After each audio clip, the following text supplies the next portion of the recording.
حميم تنزيل الكتاب من الله العزيز الحكيم ما خلقنا السماوات والأرض وما بينهما إلا بالحق وأجل مسمى والذين كفروا عما أنذروا معرضون قل أرأيتم ما تدعون من دون الله أروني ماذا خلقوا من الأرض أم لهم شرك في السماوات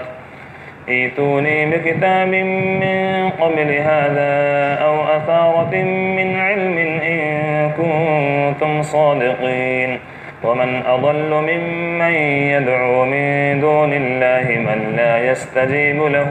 إلى يوم القيامة وهم عن دعائهم غافلون وإذا حشر الناس كانوا لهم أعداء وكانوا بعبادتهم كافرين وإذا تتلى عليهم آياتنا بينات قال الذين كفروا للحق لما جاءهم هذا سحر مبين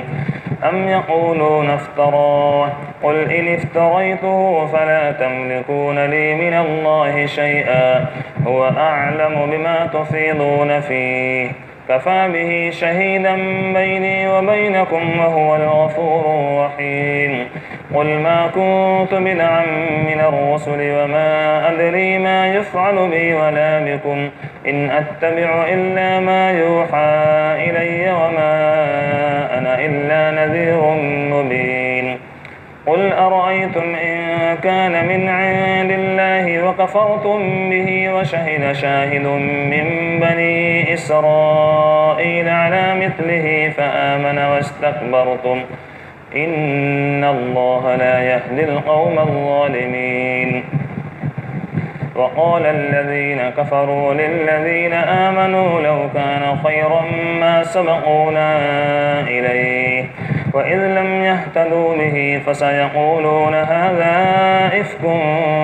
قديم ومن قبله كتاب موسى إماما ورحمة وهذا كتاب مصدق لسانا عربيا لينذر الذين ظلموا وبشرى للمحسنين إن الذين قالوا ربنا الله ثم استقاموا فلا خوف عليهم ولا هم يحزنون أولئك أصحاب الجنة خالدين فيها جزاء بما كانوا يعملون ووصينا الإنسان بوالديه إحسانا حملته أمه كرها ووضعته كرها وحمله وفصاله 30 شهرا حتى إذا بلغ أشده وبلغ 40 سنة قال رب أوزعني أن أشكر نعمتك التي أنعمت علي وعلى والدي وأن أعمل صالحا ترضاه وأصلح لي في ذريتي إني تبت إليك وإني من المسلمين أولئك الذين نتقبل عنهم أحسن ما عملوا ونتجاوز عن سيئاتهم في أصحاب الجنة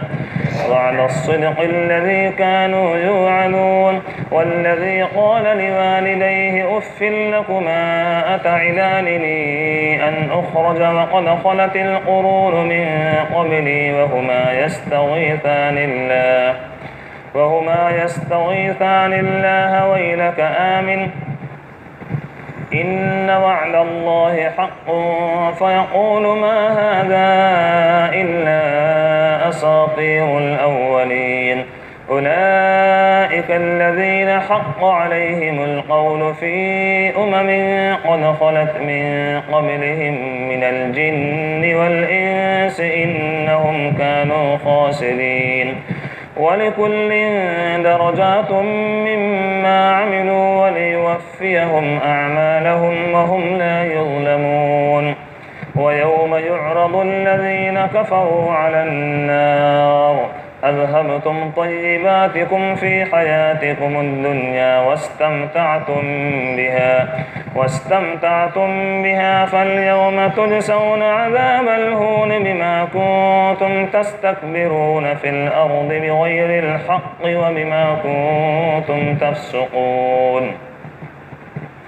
واذكر أخا عاد إذ أنذر قومه بالأحقاف وقد خلت النذر من بين يديه ومن خلفه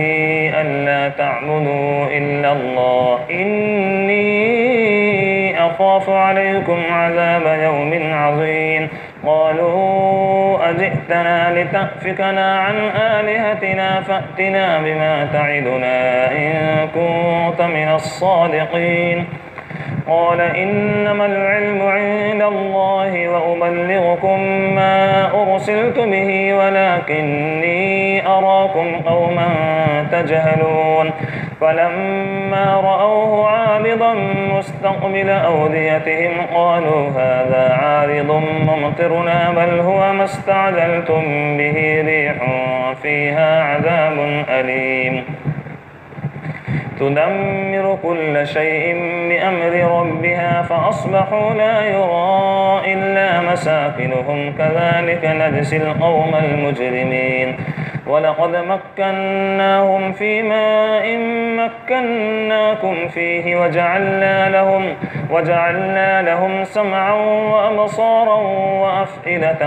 فما أغنى عنهم سمعهم ولا أبصارهم ولا أفئدتهم من شيء إذ كانوا يجحدون بآيات الله وحاق بهم ما كانوا به يستهزئون ولقد أهلكنا ما حولكم من القرى وصرفنا الآيات لعلهم يرجعون فلولا نصرهم الذين اتخذوا من دون الله قربانا آلهة بل ضلوا عنهم وذلك إفكهم وما كانوا يفترون وإذ صرفنا إليك نفرا من الجن يستمعون القرآن فلما حضروه قالوا أنصتوا فلما قضي ولوا إلى قومهم منذرين قالوا يا قومنا إنا سمعنا كتابا أنزل من بعد موسى مصدقا لما بين يديه يهدي إلى الحق وإلى طريق مستقيم يا قومنا أجيبوا داعي الله وآمنوا به يغفر لكم من ذنوبكم ويجركم من عذاب أليم ومن لا يجب داعي الله فليس بمعجز في الأرض وليس له من دونه أولياء أولئك في ضلال مبين أولم يروا أن الله الذي خلق السماوات والأرض ولم يعي بخلقهن بقادر على أن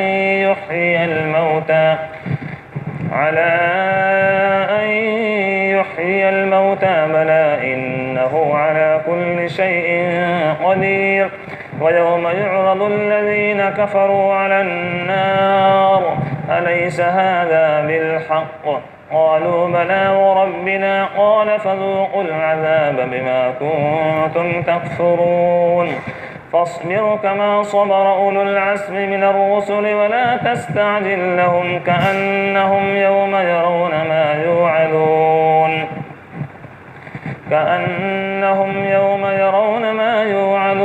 لم يلبثوا إلا ساعة من نهار بلاغ